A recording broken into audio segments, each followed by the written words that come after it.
अस्सलाम वालेकुम, मेरा नाम है ज़ुहैब भट्ट और आज हम बात करेंगे आसेब और आसेब के इंसानी ज़िंदगी के असरात पे। मेरे साथ जो मेरे गेस्ट मौजूद हैं वो दुनिया में अब बड़ा नाम रखते हैं साइकोलॉजी में, साइकेट्री में। उनसे बात करते हैं, उनका तारुफ मैं आपको करवा दूँ। सबसे पहले हमारे साथ मौजूद हैं डॉक्टर अमारा भट्ट साहिबा जो क्लिनिकल साइकेट्रिस्ट हैं, और हमारे साथ मौजूद हैं डॉक्टर अफजल जावेद साहब जो क्लिनिकल साइकेट्रिस्ट हैं और एक्स प्रेसिडेंट हैं वर्ल्ड साइकेट्रिस्ट एसोसिएशन के। ऐसे ही सर हमारे साथ मौजूद हैं डॉक्टर महविश अरूज साहिबा जो क्लिनिकल साइकोलॉजिस्ट हैं। हमारे साथ डॉक्टर ज़ैनब खान मौजूद हैं जो क्लिनिकल साइकोलॉजिस्ट हैं। आप सबका बहुत बहुत शुक्रिया, आप सब ने जो मुझे वक्त दिया, जो मेरे सवाल सुनना, जो मेरे दिल में सवाल थे वो मुझे लग रहा था कि वो तशनगी किसी एक से पूरी नहीं होगी, इसलिए मैं आप चारों के साथ बैठ के वो गुफ्तगू करना चाहता हूँ। तो डॉक्टर साहब पहले मैं आपसे स्टार्ट करूँगा।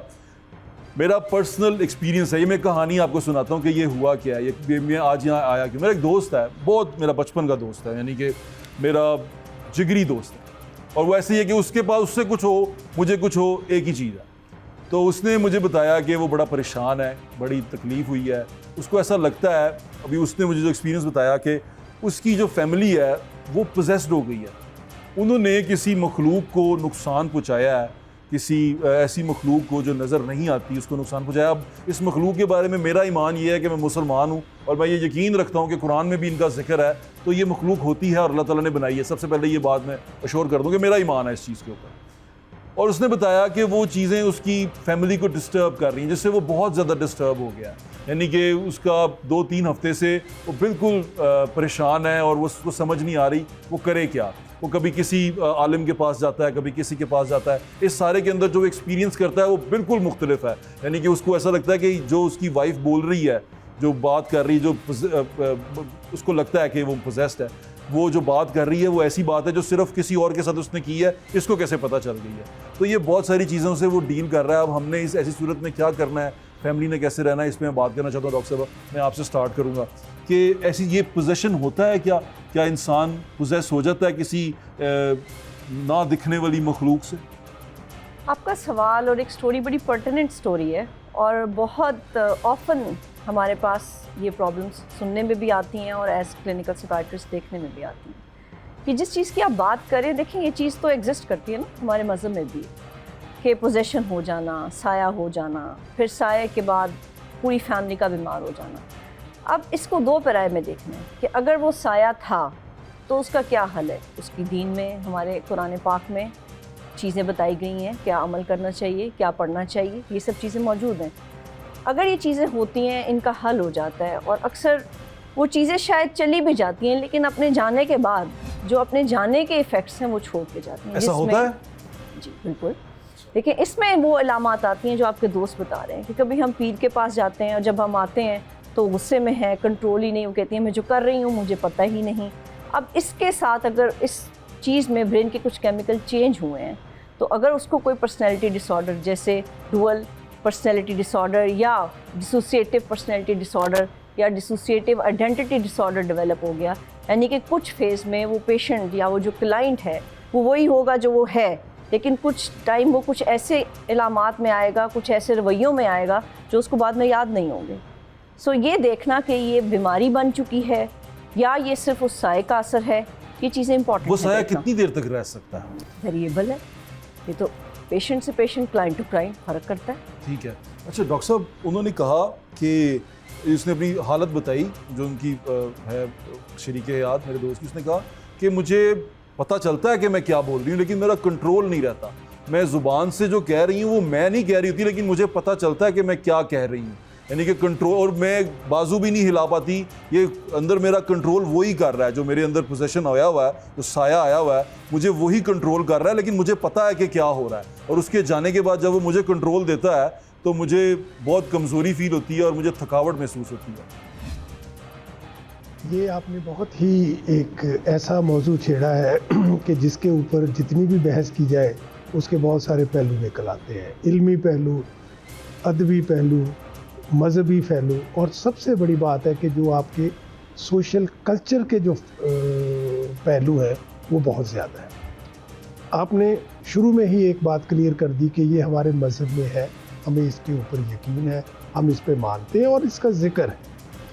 लेकिन क्या वो जो मखलूक है वो आपको नुकसान पहुंचा सकती है, अगर पहुंचा सकती है तो क्या पहुंचा सकती है। इसके आगे एक थोड़ा सा ये है, वो है आपकी जहन की सोच, कि क्या आपका ये जो ख्याल है, ये जिसको हम अपनी ज़ुबान में कहते हैं कि थिंकिंग, कि वो उसमें कोई डिसऑर्डर आना शुरू हो गया है, कि आपको यकीन हो गया है कि जी ये चीज़ मेरे साथ हुई। और जब वो यकीन जो होता है वो वसवसे से शुरू होके एक पुख्ता यकीन की सूरत में मरीज़ों में बन जाता है, जिसको हम कहते हैं डिल्यूजन, कि एक ऐसा फर्म और फाल्स बिलीफ है कि जो अनशेकेबल है और आउट ऑफ कल्चरल कॉन्टेक्स्ट।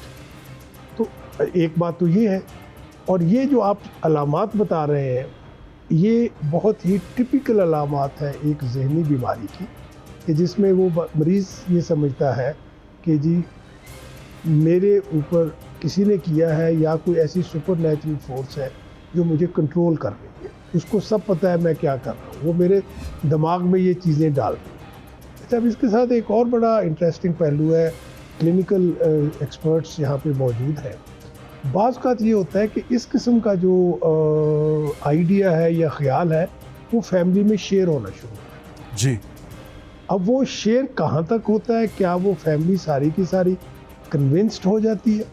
कुछ मेंबर हैं, कुछ नहीं होता है, वो ये होता है, और ये भी एक उस बीमारी का एक आस्पेक्ट है, कि जिसको हम कहते हैं कि जो उसके इर्द गिर्द के लोग हैं वो उसकी हाँ में हाँ मिलाते। मेरे ख्याल के मुताबिक देखें, हर चीज़ की अल्लाह ने, हमारे रसूल ने कहा है, दुआ भी है और दुआ भी है। दुआ के बाद ये जो आप अलामात बता रहे हैं, अगर आप ये किसी ऐसे मुल्क में चले जाएं जिनको इस पे यकीन ना हो कि जी हमारे मज़हब में ये है, तो वो सीधे ही आपको कहेंगे कि ये एक मेंटल इलनेस है और इसका इलाज की ज़रूरत है। और जिस तरह डॉक्टर साहबा ने कहा है कि ये डेफिनेट होता है कि ये जो थिंकिंग डिस्टर्बेंसेस हैं, जब वो इस हद तक पहुंचती हैं, तो दिमाग के कुछ केमिकल्स होते हैं जिनमें तब्दीली आना शुरू होती है, और ये बड़ी टिपिकल अलामतें हैं, जिसको हम पैरानोया कहते हैं, पैरानॉइड कहते हैं, कि जी अपनी ज़ुबान में अब पैसिविटी कहते हैं, कि जी हमारे ख़यालात, हमारे कामकाज, हमारे इख्तियारात के ऊपर किसी का हाथ हो गया। हाँ, मेरे ख्याल में कि ये जो आपने कहा है, उनको असेसमेंट की ज़रूरत है, डॉक्टर के पास जाने की ज़रूरत है। हाँ जी, और ताकि वो, और साइकोलॉजिस्ट इस तरीके से होता है कि वो बैठ के उसका देखें कि हम, इसकी पहली बात ये है कि हम ये सोचें कि ये जो उसके ख़यालात हैं, क्या ये ख़यालात ही हैं, वसवसा है, वहम है, या ये एक ऐसा डिल्यूजन है कि जिसको वो अनशेकेबल है और उसको इलाज की ज़रूरत है। और साथ ही उसको कॉन्फिडेंस दिलाने की ज़रूरत है, साथ ही उसको साइकोलॉजिकल थेरेपी से इस चीज़ की बताने की ज़रूरत है कि भाई वो जो जिन है वो इतने फारग तो नहीं है कि वो आके सब लोगों को नुकसान पहुंचाना शुरू करें। तो ये इसके, और दूसरी बात ये होती है कि ये इस बीमारी में या इस किस्म की हालत में सिर्फ ये थिंकिंग डिस्टर्ब होती है, बाकी पर्सनालिटी ठीक रहती है, वो कामकाज ठीक करेगा, बिजनेस ठीक करेगा, ये बात ना हो तो वो बाकी बातें ठीक करेगा। तो मेरे ख्याल में कि उसकी जो असेसमेंट है ना, फॉर्मल असेसमेंट साइकाट्रिस्ट, साइकोलॉजिस्ट की टीम से करवानी चाहिए, ताकि हमें ये पता लगे कि हम किसी बीमारी के साथ डील कर रहे हैं या सिर्फ ये वसवसा या वहम है। बिल्कुल। और ये काबिले इलाज है, काबिले इलाज है, ठीक है। लेकिन इसको जितनी जल्दी पकड़ा जाए उतनी बेहतर है। बिल्कुल। अब आपने फरमाया कि जी वो पीरों फकीरों के पास जाते हैं, जी, मौलवी साहब के पास जाते हैं। फेथ हीलर का हमारे ऊपर भी एतमाद है कि फेथ हीलर होते हैं, लेकिन वो मरीज़ की ज़ुबान में ही बात करते हैं, क्लाइंट की ज़ुबान में बात करते हैं, और क्लाइंट जो होता है वो समझता है कि जी इसने मेरी जो तकलीफ़ है, जो मेरा उसको पहचान ली है।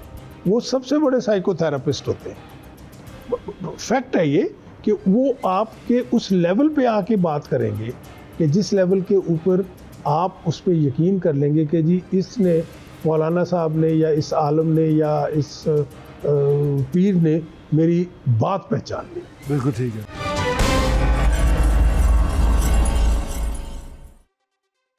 अच्छा डॉक्टर साहब, ये आपने सारी स्टोरी सुनी है, आपको मैं ये जानना चाहता हूँ कि ये चीज़ें उसने अचानक आई हैं। ये नहीं हुआ कि उसको कुछ हो रहा था या कुछ बातचीत चल रही थी या कुछ एक प्रोसेस में नहीं आया, अचानक हुआ है। और अचानक में वो उसका बिहेवियर चेंज हो गया, एग्रेशन आ गया, बातचीत अजीब तरीके से शुरू कर दी, बच्चों से बातचीत नहीं शुरू कर दी, बच्चों को तो नहीं नुकसान पहुंचाया, लेकिन उसका बिहेवियर इतना सडन चेंज था जिससे ऐसा लगा कि वाकई पोजेशन है। और ये पोजेशन अगर है तो ये कितना लंबा प्रोलॉन्ग कर सकता है? अच्छा, ऐसा होता है कि चीज़ें ओवरनाइट नहीं होती, ग्रेजुअली पाइल अप हो रही होती हैं और एकदम एक बिहेवियरल आउटबर्स्ट आता है और फिर वो हमारे नोटिस में आता है और हम कहते हैं कि ये अभी हुआ है।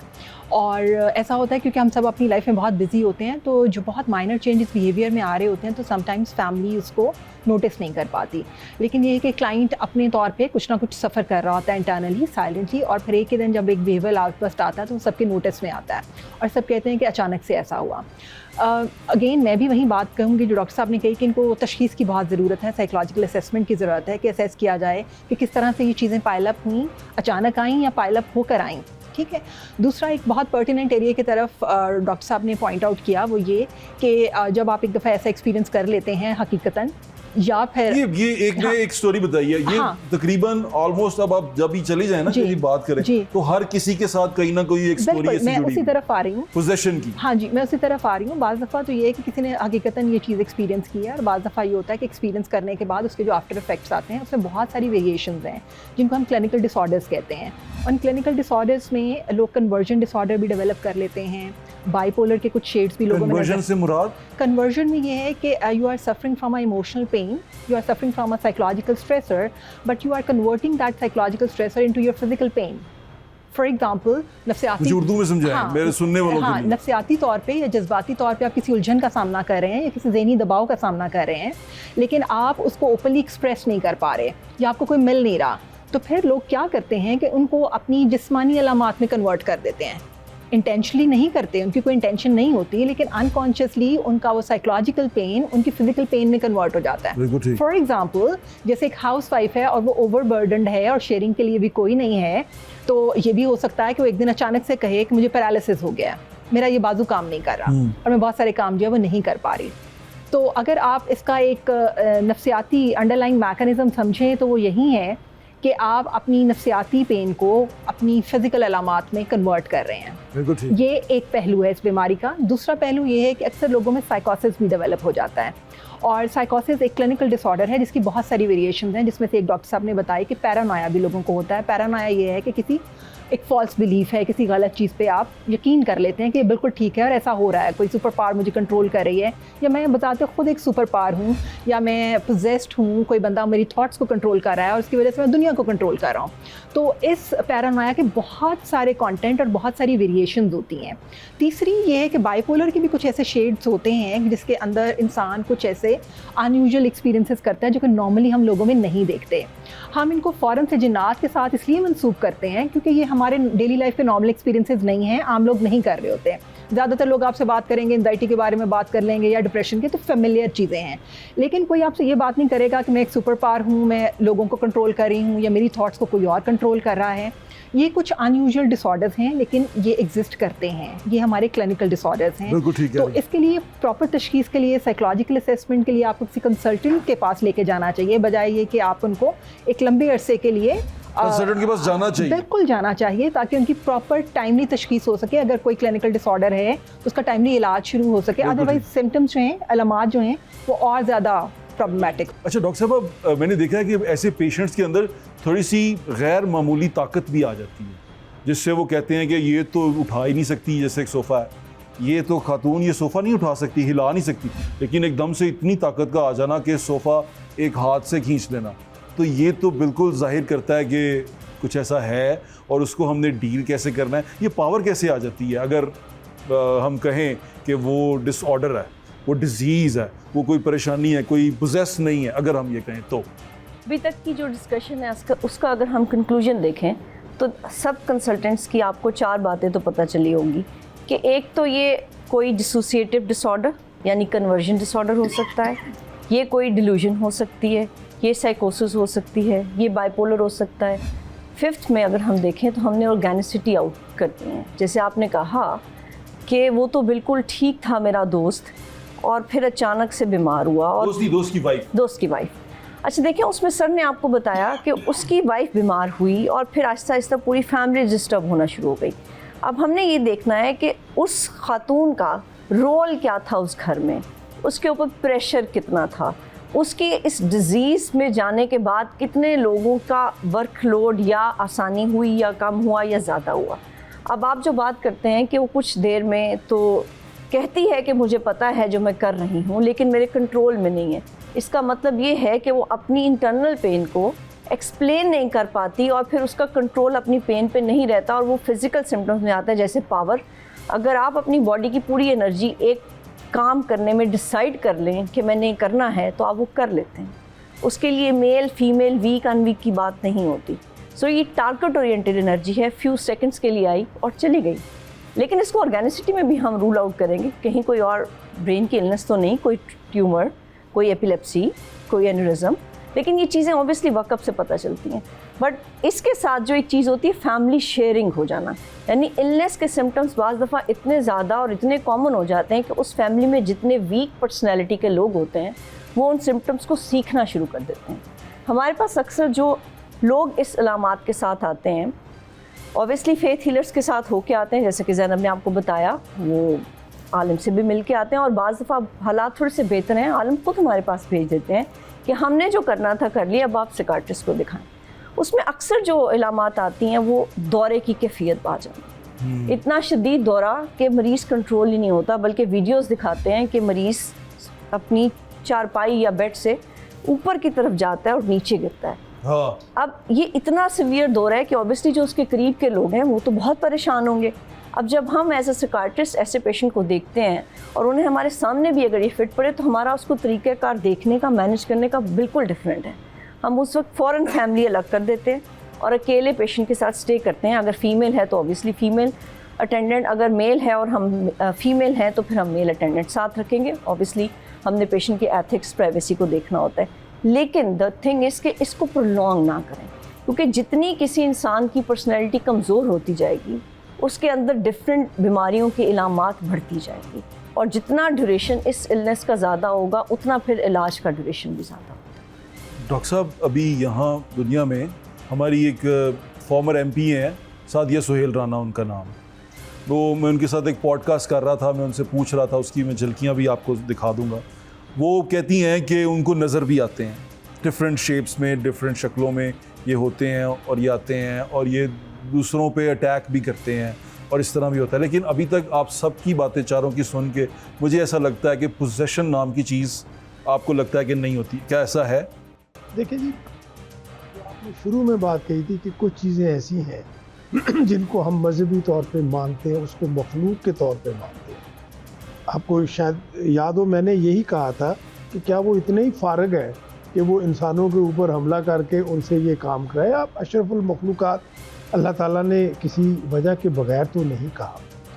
मैं सिर्फ उसमें एक इजाफा करना चाहूँगा कि ये जो कन्वर्शन और डिसोसिएशन की बात हो रही थी, ये एक इसका पुराना नाम होता था हिस्टीरिया, जिसमें ये होता था कि जी मरीज़ ने आवाज़ें निकाल रहा है, उसकी मुख्तलिफ़ किस्म की हालतें हो जाती हैं, कंट्रोल करना मुश्किल होता है। अब वो टर्म हिस्टीरिया ख़त्म हो गई है, उसकी जगह उन्होंने कन्वर्शन डिसऑर्डर और डिसोसिएटिव डिसऑर्डर कर दिया। ठीक है, लेकिन उसकी एक बुनियादी वजह ये है कि दिस इज़ हिस्टीरिया को उर्दू में क्या कहते हैं? हिस्टीरिया को उर्दू में हिस्टीरिया ही कहते हैं, जहाँ तक मुझे याद आता है ये यही है। यानी ये अगर आप इसको देखें ना साइकोलॉजिकल पर्सपेक्टिव्स में, तो ये एक क्राई फॉर हेल्प है। क्राई फॉर हेल्प कि जी वो, मैं आपको जो बात अपनी ज़ुबान से नहीं कह सकता, मैं आपको इस तरीके से कन्वे करूँगा कि जिसमें आप डर भी जाएंगे, आप फौरी तौर पर मेरे बारे में कंसर्न भी हो जाएंगे और उसमें आना शुरू कर देंगे। तो ये तो एक वेल एस्टेब्लिश्ड डायग्नोसिस है। अब वो हिस्टीरिया उस सूरत में नहीं होता, और ख़ास तौर पे हमारे जो साउथ एशियन कल्चर था और उधर अफ्रीका में भी, तो ये बहुत कॉमन था पोजेशन।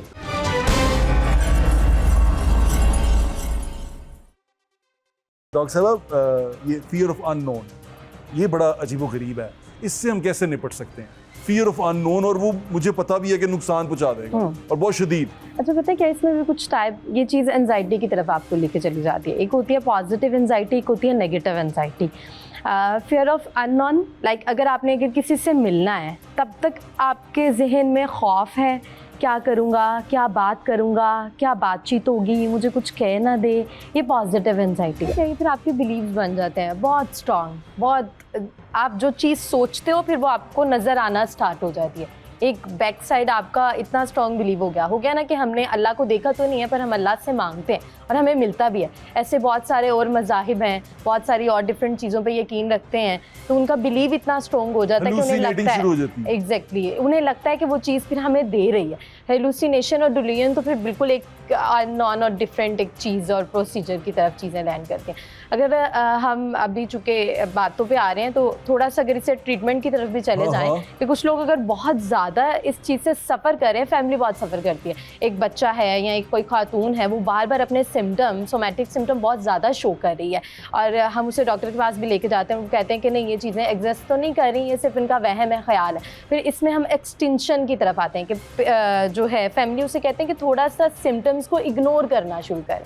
फिर ऐसा होता है कि जब हम सिम्टम्स को इग्नोर करना शुरू करते हैं तो वो मरीज़ या क्लाइंट के सिम्टम्स में स्वेरिटी आ जाती है। पहले अगर सांस में कमी थी या अपनी चारपाई से बहुत ऊपर तक जा रहा था, आहिस्ता आहिस्ता वो चीज़ें और वर्स हो जाती हैं, वो चीखें मारना स्टार्ट कर देता है, आवाज़ बदलना उसकी स्टार्ट हो जाती है। वो बेसिकली आवाज़ बदलती नहीं है या उसमें ताकत नहीं आ जाती, उसने अपने इन इमोशंस को इतना स्ट्रॉन्ग कर लिया होता है कि उसे लगता है कि ये चीज़ मुझे लग रही है वाकई ही है, वाकई ही मेरे अंदर एग्जिस्ट करती है। फिर वो उतने प्रेशर से जब बोलते हैं या प्रेशर से एक चीज़ को पुश करता है तो ऑटोमेटिकली हो भी जाती है कि किसी भी अकीदे का या कोई भी ऐसा इमोशन जिस पे वो यकीन रख रहा है या कर रहा है उसके पीछे उसका बिलीव बहुत स्ट्रॉन्ग और उसके देखा देखी पूरी फैमिली भी उस पर यकीन करना स्टार्ट कर देती है। फैमिली को भी लगता है कि ये बिल्कुल ये चीज़ एग्जिस्ट कर रही है, बिल्कुल ऐसे डिफरेंट चला जाता है। अच्छा डॉक्टर साहब, अब ये हेलुसिनेशन की बात की अभी डॉक्टर ज़ैनब ने, हम हेलुसिनेट करते हैं, चीज़ें नज़र आना शुरू हो जाती हैं। अब वो जो पेशेंट है वो अपने अटेंडेंट को कह रहा है, अपनी फैमिली को कह रहा है कि मुझे नज़र आ रहा है वहाँ बच्चे खेल रहे हैं, भागते हुए जा रहे हैं, मुझे वो वहाँ पर बड़ा एक आदमी अजीब सी शक्ल का नज़र आ रहा है, और उसने किसी और को बताया, अब दूसरे को जिसको नज़र नहीं आ रहा उसको भी पता नहीं किसी तरह नज़र आ गया। ये क्या चीज़ होती है? अच्छा, इसमें आपने दो बातें की, एक तो हेलुसिनेशन की और एक sharing of idea of hallucination. देखिए, हेलुसिनेशन एक बड़ी टिपिकल सी चीज़ है जिसमें कहा जाता है कि आपकी 5 जो सेंसेशंस हैं उसमें अगर कोई एक्टिवेशन नहीं है फिर भी आपको नज़र आए। अब हेलुसिनेशन और इल्यूजन और इमेजिनेशन या इमेजरी को डिफ्रेंशिएट करना बहुत ज़रूरी है। अब ये जो आपने मिसाल दी, ये देखिए कोई क्लिनिकल इलनेस हो सकती है जिसमें साइकोसिस है, अगर वो नहीं है तो सीवियर डिप्रेशन विद साइकोसिस भी हो सकता है। कोई चीज़ एग्जिस्ट ही नहीं करती, मुझे नज़र आ सकती है।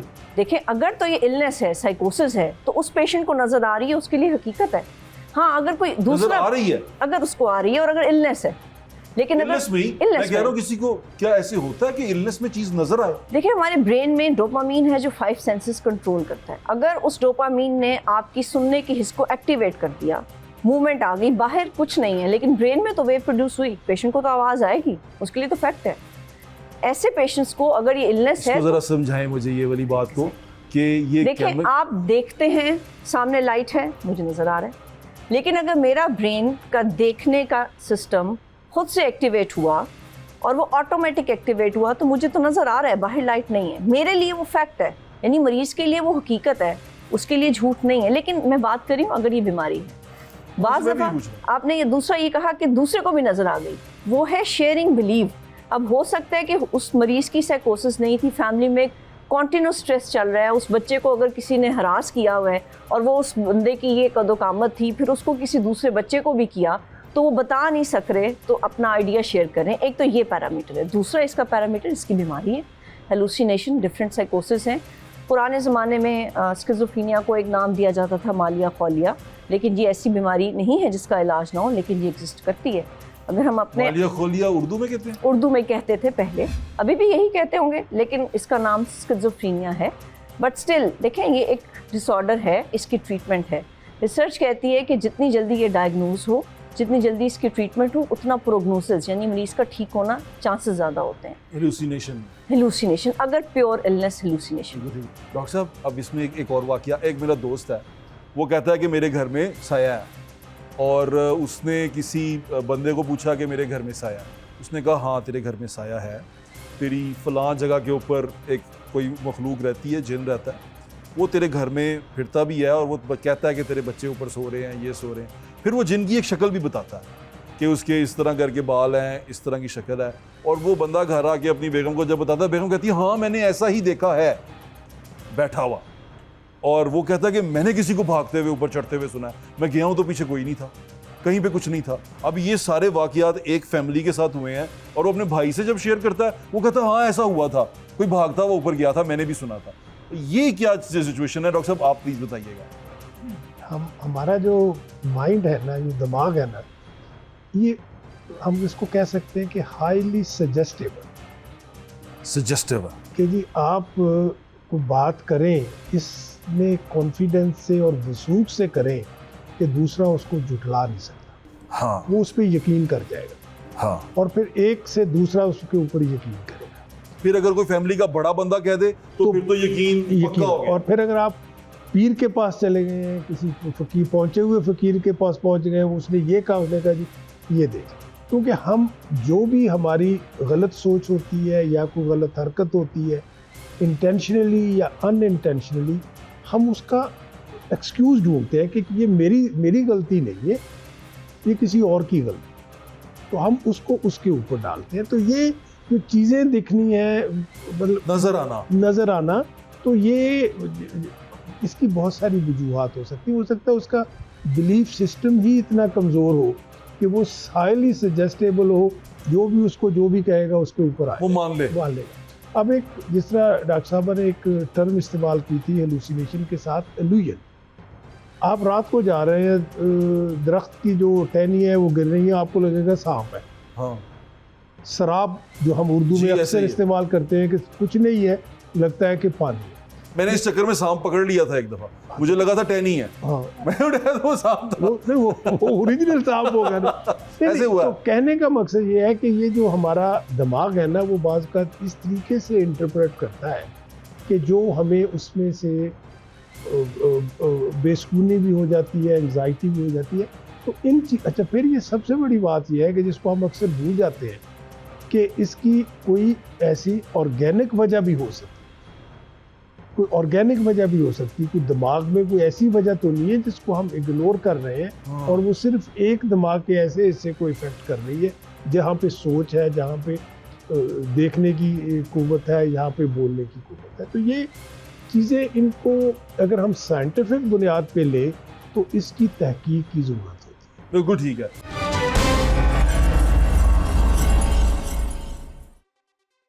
अच्छा डॉक्टर साहब, अगर हम इसको आप बताएं कि जो फैमिली इससे डील कर रही है, आप उसको फर्स्ट एडवाइस क्या करती हैं और क्या इसका इलाज दवाइयों से हो सकता है, यानी कि कोई ऐसी मेडिसिन दी जा सकती है जिससे चीज़ें ठीक हो जाएं? डायग्नोसिस बहुत इंपॉर्टेंट है, जिसमें हिस्ट्री टेकिंग बहुत इंपॉर्टेंट है, यानी सुना जाए अलामात को डिटेल में। डायग्नोसिस बेस्ड मैनेजमेंट वेरिएबल करती है, चेंज होती है patient to patient, client to client. एक नॉर्मल सी बात है कि आपके अपने ब्रेन की जो कंसंट्रेशन है वो 30 सेकेंड है। जब आप कोई बात करते हैं, सोचते हैं, तो 30 सेकेंड्स आपकी एनर्जी लेवल है। जब कोई दूसरा बंदा वही सोच करता है आपके साथ, तो वो 30 से 60 सेकेंड होकर एक मेमोरी ट्रैक बनाएगा। जैसे ज़ैनब ने कहा, जितना हम मरीज़ से बात पूछेंगे बार बार, उतनी ही वो उसके सिम्टम्स की मेमोरी मज़ीद फिक्स होगी। As being psychiatrist and psychologist, हमारे लिए जितना फिक्स्ड मेमोरी पेशेंट की डेवलप होती जाएगी इलनेस की, उतना उसको ट्रीट करना मुश्किल होता जाता है। फैमिली के लिए एडवाइस हमारी ये होती है कि इन हालात में पहले तो पेशेंट के ऊपर जजमेंटल कमेंट्स ना करें, उससे बार बार बात मत पूछें, उसका हाल बार बार ना पूछें।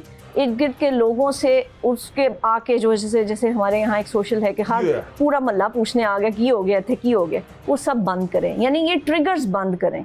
फिर जहाँ तक रहेगी दवाइयाँ, जी बिल्कुल इसका प्रॉपर इलाज मौजूद है। डायग्नोज बेस्ड हमारे पास बहुत से ऐसे सॉल्ट्स हैं, और अब तो साइंस ने इतनी तरक्की कर ली कि जो बाहर सारी दवाइयाँ अवेलेबल थी वो यहाँ भी अवेलेबल हैं।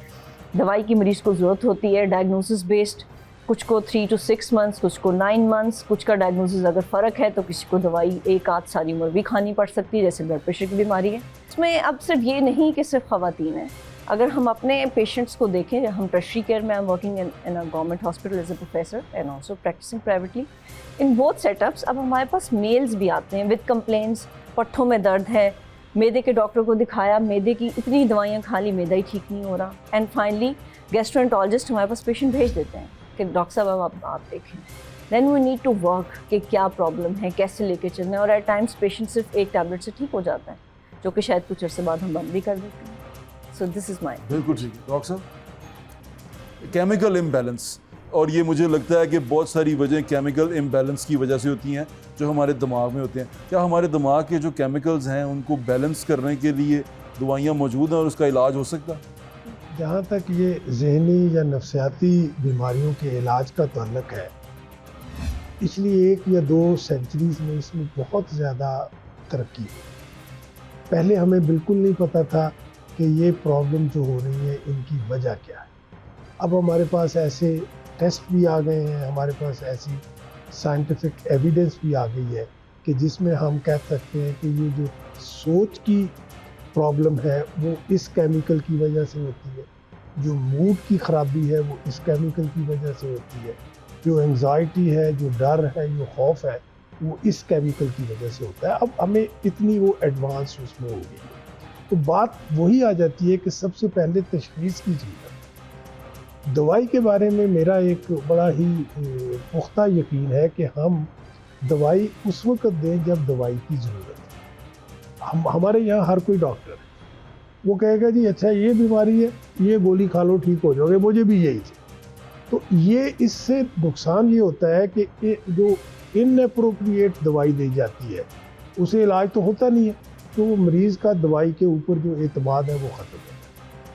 तो ऐसी सूरतें में जो सूरत हाल में जैसे आपने मिसालें दी हैं, तशख़ीस कि क्या ये वाकई एक बीमारी है और इस बीमारी का इलाज क्या है, क्या इस बीमारी का इलाज जो है क्या वो इस लेवल के ऊपर है कि उसको समझाने से, उसके साथ बात करने से उसमें बेहतरी आ जाएगी, या वो इतनी फिक्स्ड उसकी सोच हो गई है कि उसके लिए अब हमें उन केमिकल्स का सहारा लेने पड़ेगा जो हमारे पास सब सबूत है कि वो दिमाग में उनमें इम्बैलेंस आता है तो वो उसमें आता है। तो ये बिल्कुल दवाई मौजूद है, और ये तो अल्लाह ताला मतलब है कि हमारे मज़हब में भी है कि अल्लाह से दुआ मांगे, हर मर्ज़ की दुआ मौजूद है। बिल्कुल ठीक है। तो वो ये है कि हमारा जो बिलीफ सिस्टम है ना, हम उसके ऊपर ज़रा थोड़ा सा हमें जोर देना चाहिए। बिल्कुल ठीक है डॉक्टर साहब, आप भी जिन निकाल लेती हैं फिर फाइनली?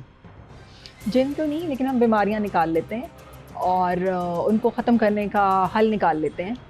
लेकिन ये है कि हमारे इसका यहाँ मतलब असली जिन तो आप निकालती हैं फिर? हमारे यहाँ हमारे कल्चर में ना एक चीज़ ये है कि हम बुखार की दवाई लेते हुए शर्म महसूस नहीं करते, लेकिन अगर कोई नफ्सियाती आर्जा है या कोई नफ्सियाती उलझन है तो उसके बारे में बात करते हुए शर्म महसूस करते हैं। मतलब पागल पागल कहना शुरू कर देते हैं। हाँ जी। किसी को पता चल जाए ना दवाई खा रहा है सोन दी, वो पागल कहना शुरू कर देते हैं। फिर किसी को पता चल जाए नींद की दवाई ले रहा है, वो कहते हैं तो नशई है, आदत पै गई है, एडिक्ट है, इस तरह की बातें।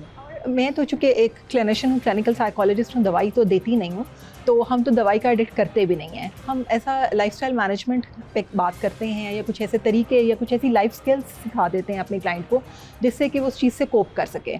और आप देखिए कि ये जो ह्यूमन माइंड है इसमें बहुत ये बड़ी पावरफुल चीज़ है, बहुत कॉम्प्लिकेटेड भी है, जिससे बहुत कॉम्प्लिकेटेड मसाइल निकलते हैं जिनका आपने जिक्र किया, पोजेशन की फॉर्म में, इल्यूजन की फॉर्म में, हेलुसिनेशन की फॉर्म में। लेकिन इसमें दूसरी एक पॉजिटिव पावर भी है कि ये अपनी चीज़ों को कोप करना जानता है। बिल्कुल ठीक है। और आपने देखा होगा अगर कोई मेरी बात पे यकीन नहीं करता या नफ्सियाती चीज़ों पे यकीन नहीं रखता तो वो इस चीज़ मिसाल से समझ ले कि कैंसर सर्वाइवर्स के बारे में जो रिसर्च की गई वो बताते हैं कि जिन लोगों में विल पावर ज़्यादा थी वो ज़्यादा जल्दी रिकवर कर गए और इवन कैंसर से भी कोप कर लिया। अब कैंसर एक प्रूवन मेडिकल स्टेट है, तो अगर आप एक मेडिकल चीज़ से रिकवर करते हैं अपनी विल पावर की बेसिस पे, अब मैं ये नहीं कह रही कि कैंसर की दवाई ना लें या इलाज ना लें, लेकिन इलाज के बावजूद बहुत सारे लोग वीक हो जाते हैं या रिकवर नहीं कर पाते, सर्वाइव नहीं कर पाते। लेकिन बहुत सारे ऐसे लोग जो इलाज, सर्जरी और इन सारी चीज़ों के साथ विल पावर रखते हैं, उनके सेहतमंद होने के चांसेस बढ़ जाते हैं। तो सोचिए अगर मेडिकल प्रूवन बीमारी में आप अपनी विल पावर से निकल सकते हैं या आप अपनी थॉट्स के ज़रिए से निकल सकते हैं, तो नफ्सियाती आदत तो बहुत मामूली सी बात है। बिल्कुल ठीक है, अपनी विल पावर से निकल सकते हैं, बात बिल्कुल ठीक ही डॉक्टर साहब ने। विल पावर बड़ी ज़रूरी है और विल पावर आपको इन तमाम परेशानियों से निजात देगी। चीज़ें होती हैं, नहीं होती हैं, नज़र आती हैं, नहीं नज़र आती हैं, आप उससे जूझ रहे हैं। वो चीज़ें हमें नुकसान पहुंचा रही हैं, वो फिज़िकली पहुंचा रही हैं, इमोशनली पहुंचा रही हैं, फैमिली को पहुंचा रही हैं, सारा कुछ हो रहा है। उसका इलाज ढूंढना बड़ा ज़रूरी है। आज जब जो पैनल ऑफ डॉक्टर्स के साथ हम बैठे थे, उनसे हमने ये जानने की कोशिश की कि जब ऐसा कोई साइकोलॉजिकल इशू आ जाए, जिसको साइकेट्रिक के पास जाना बड़ा ज़रूरी हो जाए, तो वो जाना चाहिए, आपको शर्माना नहीं चाहिए, जाके इलाज ढूंढना चाहिए। मुझे उम्मीद है कि आज के शो से आपको कुछ फ़ायदा हुआ होगा। कहीं पे जो लोग परेशानी से जूझ रहे हैं, वो कहीं ना कहीं अपनी इस परेशानी का हल ज़रूर निकालेंगे। अपना ख्याल रखें, हमें ज़्यादा इंशाल्लाह फिर मुलाकात होगी। अल्लाह हाफ़िज़। पाकिस्तान जिंदाबाद।